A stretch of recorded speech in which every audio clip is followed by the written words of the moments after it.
ma waxaa soo jeedinaysaa Soomaaliland magaca in laga bedelo wax kale ha loo bixiyo ka waran haddaan magacoosiisa Carabi u bedelno waa arda Soomaal oo wali dhulkii Soomaaliya ku jira miya arda Soomaal waa meel loo Soomaali ku nooshahay haddii magacoosiisa aan kala wareejino ka waran ee laanta aan hormarino waxa wanaagsan in aan looga fakaro sidii looga bedeli lahaa Soomaaliland magaca ka waran Ethiopia bad u baahan haday dhulka u bedesho ee Soomaaliland dhinaca electric xigta ay degto ilaa dhinaca kale Soomaali galbeed degan waana Soomaali ka carare laakiin inta magaceena si Soomaali ku jiro dadka confused ku jiraan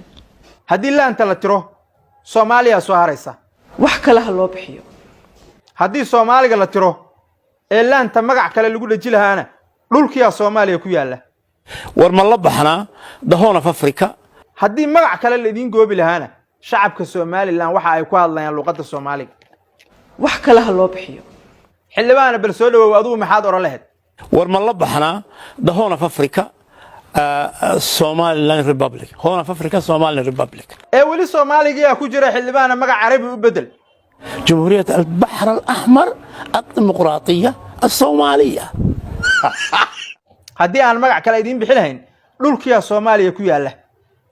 any other name laakiin not Somaliland Faisal sheekadan maxaad kale leedahay soo bakiisan la dagaalamay inaan siiyo wala weynta xaal baaban in yar u jira sabab reer Soomaaliya waxaan ugu jawaabaa ma hayo Somaliland in magac loo helo qalin u qaadanay oo buug u qaadanay oo dibba u qaadanay si aan ugu toosino xildhibaankii weydiinay magacyadu hayo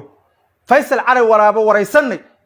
wasiirka cadaaladda social media Somaliland Soomaaliya sina waa uga saari waay cid haysa aragtideeda commentiga han ugu la wadaagto wabillahi tawfiiq muuqaalkuna intaas ku xirayeen